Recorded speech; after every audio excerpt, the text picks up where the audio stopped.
Hello and welcome to Network. My name is Spumelele Zondi. In this program, we tell you how spending too much time on social media can lead to depression. We'll go to Uganda where we'll find out about a solar-powered bus. Our discussion is with the Deputy Minister of Telecommunications, Professor Hlengiwe Mkhize. She will tell us whether the government is helping young people access internet services. Find us on SABC Network on Facebook, Twitter and Instagram. It's News Network at sabc.co.za and email. Let's start with your social media and technology news.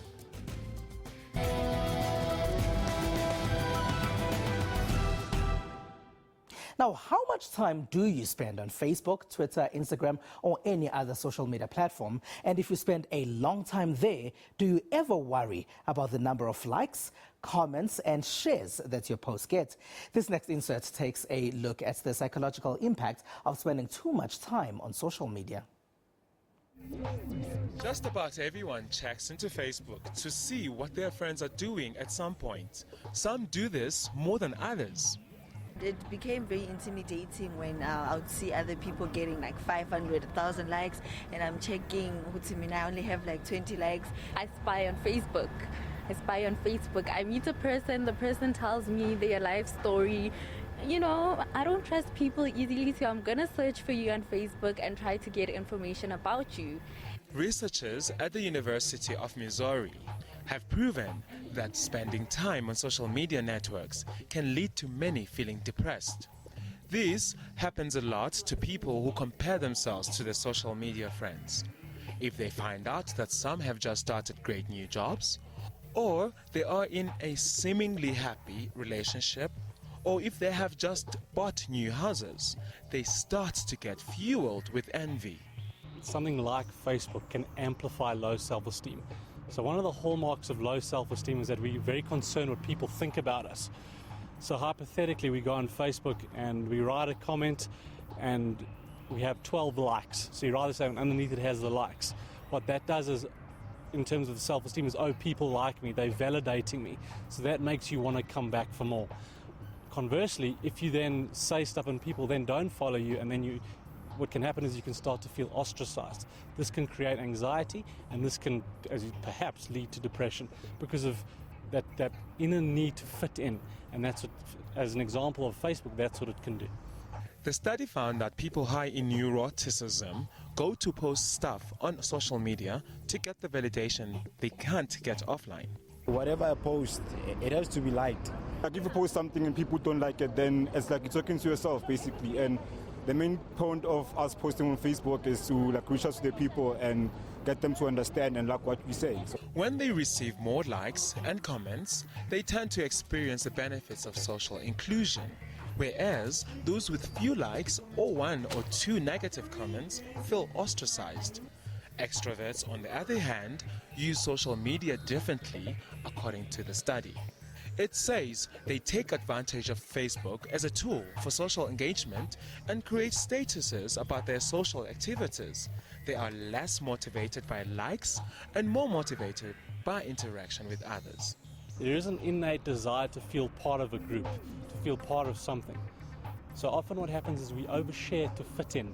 Well, I can feel part of something, I feel part of this group, they're liking my comments, and that validates the self-esteem. Unfortunately, there's a concern with that because we've lost the ability to self-regulate or compartmentalize our lives. So something that should be private, that we shouldn't tell people, perhaps an issue that happened at work or something that's really private, what we ended up doing is we put it all over Facebook. An addiction, as we know, it means people will struggle to live without it. So, at events, when they are with other people, they will constantly check on social media to see if people are liking their photos, statuses, or the fact that they are in a certain place. It leads to them being physically present but constantly engaging with people that aren't there with them. The study suggests that this trend and form of narcissism is becoming more and more common. A solar-powered bus was launched in Uganda recently. Creators of this bus say that the bus will create more jobs for Ugandans once more buses like this one are fully operational. Uganda unveils its very first solar-powered bus, which is also the first solar-powered bus in the African continent. The bus, dubbed Kayula, uses 2 batteries that are charged using solar panels fitted on the vehicle roof. The vehicle can travel a distance of up to 80 kilometers and can complete a trip to the country's international airport in Entebbe and back to Kampala on full charge. The Kayula solar bus is the first electric and later on solar bus to be built in Africa. What makes this bus pretty different is that from the ordinary buses we have on the road today is that it's an electric bus. It's a battery electric vehicle, meaning that we use energy stored in batteries as charge, which is converted into mechanical energy by a motor, which is multiplied by a transmission to give us the propulsion we need at the differential unit. The prototype was built by over 60 staff with 12 engineers and artisans. Its investors say they plan to start mass production in 2018. Kayula produces no fumes since it runs on clean energy. Less noise and vibrations are also felt while on board. Musa Sizi says the bus will create employment for thousands of Ugandans once they power more buses and operations start on various routes. It will cost about $58,000 to produce one bus. The motor industry is the main source of air pollution in Africa. Air pollution causes an estimated 176,000 premature deaths a year on the continent, according to a World Health Organization survey of 2012. Now, Egypt was once a gas exporter, but the North African country is going through its worst energy crisis in decades. There's rising consumption and declining production, turning Egypt into an energy importer. Now, the northern coastal city of Alexandria is looking to technology that uses the sun to solve the country's energy crisis. Local government authorities there have struck a deal with a company that provides street vendors with solar-powered carts. Like much of Egypt, Alexandria has reliable and regular sunshine throughout the year. But unlike the rest of Egypt, the city has a coastal breeze and beaches on the Mediterranean that bring in a steady stream of domestic tourism. Now, street vendors in the northern African city have been provided with solar-powered carts. As a project, it is a very good idea because it will serve the beachgoers, and Alexandria is a touristic city. All of Egypt's governorates come to Alexandria in the summer. Street vendors like Ibrahim move up and down the city streets selling snacks and meals such as popcorn and sandwiches. So this technology will improve their profits. It's a good and new idea. We are old now, but the youth will surely improve it. Street carts traditionally rely on gas cylinders to power their cookers, but the rising price of gas makes the solar carts an attractive option. In order to apply for a solar-powered cart, sellers must present a health certificate, their criminal record, and a copy of their national identification. It's its 40th birthday, and Tesla reveals its latest car range that is set to be in stores in 2017. These are just some of the stories that made headlines in the rest of the tech space in the last week.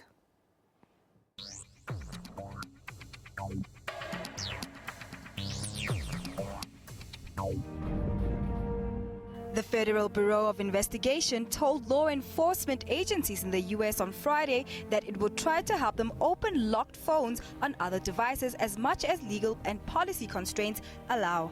This comes after the agency successfully accessed data stored in an encrypted iPhone used by one of the San Bernardino shooters and asked the court to withdraw an order compelling Apple to assist. The tech giant has received the abrupt end of this court order as victory. We did not expect to be in this position at odds with our own government, but we believe strongly that we have a responsibility to help you protect your data and protect your privacy. Still on Apple, the popular smartphone celebrated its 40th anniversary on Friday. Among the most valuable companies in the world, Apple was founded in 1976 by Steve Jobs, Steve Wozniak, and Ronald Wayne. Still in California, Tesla chief executive Elon Musk unveiled a prototype of the Model 3 in Hawthorne, California, outside Los Angeles, to hundreds of Tesla owners and the media, saying the vehicle will go into production in 2017 at a starting price of almost R500,000. So when are deliveries? Well, they're next year. So. The Model 3 will enter a crowded market of luxury and electric cars that includes gasoline-fueled models such as the Audi A4 and BMW 3 Series. Now we head to Hong Kong. Yeah, thank you. Meet Mark 1, a female robot built by Hong Kong man Ricky Ma. It's modeled after a famous Hollywood actress, but Ma doesn't want to say who. When I was a child, I liked robots. Why? Because I liked watching animation. All children loved it. There were Transformers, cartoons about robots fighting each other, and games about robots. After I grew up, I wanted to make one. But during this process, a lot of people would say things like, "Are you stupid? This takes a lot of money. Do you even know how to do it? It's really hard." If I were to take a wild guess, I'd say this robot kind of looks like Hollywood actress Scarlett Johansson. But then again, I could be wrong.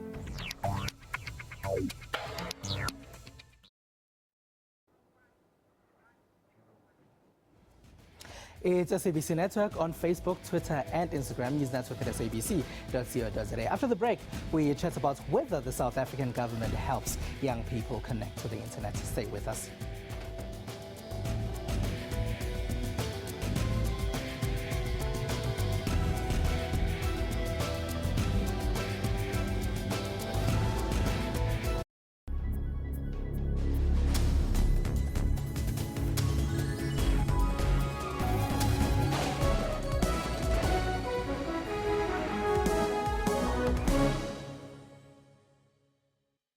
SABC News. We report, contextualize and present news and current affairs honestly, fairly and fully. We consider it a duty to provide consistent, relevant, useful and top-quality information and analysis. Our mission is to provide credible, accurate and interesting news programming, bringing news into everyone's homes in everyone's languages. Thank you, South Africa, for relying on SABC News for quality news output and for making us your #1 source of information. SABC News, Africa's news leader.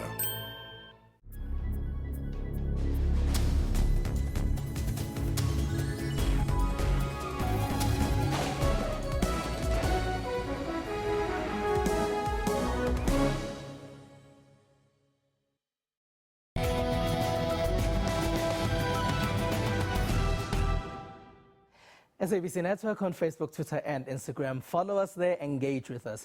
Now, there are a lot of private organizations that are assisting in helping South Africans get connected. A Wits University-based initiative is creating a technology hub in the center of Johannesburg. There's already free Wi-Fi in the area. The Johannesburg city centre is getting a revamp. A huge part of it is to create an industry for jobs of the future. It all looks like rubble at the moment, but Wits University and the Joburg Centre for Software Development have big plans for this Braamfontein area. One half of Braamfontein has already gone through a regeneration project. Now Wits has bought a couple of buildings here, including the former popular Ink nightclub. The university is planning to turn this into the city's technology hub. A part of the revitalization of Braamfontein is trying to create a technology innovation hub, a digital technology. The area already has free limited Wi-Fi. There are a few tech startups housed in one of the buildings here. We develop video games with the core focus of raising awareness on healthcare issues. Presently, the game that we're developing, it's raising awareness on breast cancer. I remember that it's October now, it's breast cancer month, but we've been developing the game since early this year. It's just that we've had funding issues here and there. There are also tech internships and training programs that happen here too. And then there is this bunch. They're developing new authentically African videos. It's a great idea. Since the world is moving into tech now, so we can see that Braamfontein can be or will be the next Silicon Valley of South Africa. I'm gaining experience, I'm gaining a lot of things that I didn't get when I was in university. We are the quality assurance group. We test the applications of the programmers to make sure that they are of quality. Whatever app that they're developing, after developing it, we test it and make sure that it runs very perfectly. Those in charge of creating this new tech space say it's because Johannesburg doesn't have a zone dedicated to the creation of new technologies. But they have a big worry. They feel South African investors don't realize that the future is in technology. This is because the country made its money from mining and thus struggle to see this economy of the future. Many people don't realize the potential of digital technology and the digital economy. So in a place like Britain, they're forecasting that in the next 10 to 15 years, digital will be half the economy. It underpins almost everything that we do is now underpinned by digital. So companies that don't have digital in their name or digital in their business model are really becoming digital companies. So things like banks and mines and many other businesses now need digital. So we need companies to see that they have to create new technology, solve new problems using this technology, and it's core to their business, so it's not a nice to have anymore. But they're optimistic that once work here is done and once this part of the city centre has been revamped like the other side of Braamfontein and Maboneng, which is further downtown, investors will also come around. At the moment, they're looking for a name for this zone. A trendy sounding tech in Braam is one of those being thrown around. And the government is another component in keeping citizens connected and trained. Joining us in studio to explain if the South African government is assisting people get connected to the internet and use it to get opportunities is Deputy Minister of Telecommunications and Postal Services, Professor Hlengiwe Mkhize. Hello and thank you for being a part of our network, Professor. Thank you very much, Phumelela. Well, we sure would hope so. Now, with your interaction with young people, would you say that they understand the many uses of the internet? I think young people, we need to look at them not as one category. There are those who come from families where they have exposure and access. So even in terms of uptake, they are better positioned. But there are those like who come from areas where really they see a computer for the first time in a university ICT lab. If they get to university. Well, exactly. That's the reason why the government is investing since 2010 heavily in ICT at a very low level, secondary, high school, and so on. So the whole idea is that people should be comfortable and confident in the usage. That's why you can go to a rural community and say to them, come up with special applications so as to be able to be creative and communicate what is relevant to your situation. So, but as a new department, we have been rolled out broadband to the most remote rural areas, because really that's where the challenge is from a creation of a connected society and also for the usage of the internet to fast-track development, economic inclusion, and creating smart villages and smart cities. You're saying you have a program that started in 2010. Tell us about this program. Well, the World Cup 2010, the legacy program, was then investment in schools, creating school labs so that children can quite early be competent, have access to the internet, and begin to spend more hours exploring, researching, so to say, and having a deeper understanding, especially of complex subjects like mathematics, English, and physical science. But right now, our new department is really saying sometimes broadband rollout or satellite deployment might take longer. We're looking at Wi-Fi hotspots, ensuring that we skill young people as soon as possible as to how to access the internet. But above everything, we know we have 200% plus penetration of mobile phones. So we're training them in terms of ensuring that they don't use this as just for fun. But also they use it for applying for jobs. Telkom is a very good program where you spend a day in a village and people can be assisted to put their CV electronically, and they assist them in terms of which sites they can look for jobs. Yes. And so it's we are saying to them, it's not only for fun, which is important if you are young, for chatting and so on, but it's for personal development, it's for allowing innovation and creativity, and also inclusion, big time. Professor Mkhize, you talking about these Wi-Fi hotspots. How do those programs work? Do you work with municipalities? Do you identify these areas yourselves as the Department of Telecommunications? How does it work exactly? You see, our mandate usually comes from the State of the Nation address. On 2014, President Zuma gave a mandate to the new Department of Telecoms and Postal Services to reach out to the most remote regions, O.R. Tambo, Kenneth Kaunda, and they were named throughout Umkungundlovu, Mzinyati, and so on. So, and when you look at them, that's really where you find the poorest of the poor, where you can talk about inequality, poverty, and lack of jobs. So that's how we identify areas. Even for Wi-Fi hotspots, then, is to say we have young people in the outskirts. You have young people in Alex, at VETS, as you saw, the program in the lab, and also you have young people at Alexander Township, at Diepsloot. So Wi-Fi hotspots, they really promote inclusion for all young people because they have basically the same needs. They need skills, e-skills, the jobs for the future are. We actually heard Professor Dolansky from Wits University in the inserts that we played saying that having digital skills, it's not a nice to have anymore as it was in the past. I fully agree. I was looking at those kids and saying many of them, they are in this program, but they can achieve far more in terms of career pathing. If they are competent electronically, they could look at energy, transport and logistics, and the economies of scales in general, and really the global village as well, through the access to internet. Professor Hlengwe Mkhize, Deputy Minister of Telecommunications and Postal Services, thank you very much for joining us.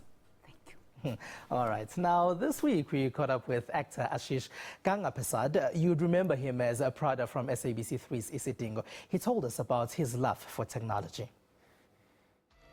Someone called you. Your mother. Guess I better sit down for this, right? Hi everybody, my name is Ashish G. I'm a South African actor. I love I'm a big fan of Apple. I love the iPhone, the MacBook, the iPad. I'm a huge gaming fan. My favorite console is PlayStation over Xbox because PlayStation rules. It's kind of like a superhero mom.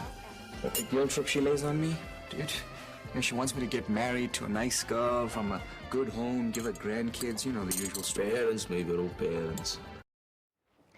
It's SABC Network on Facebook, Twitter, and Instagram. Follow us. Let's take a short break.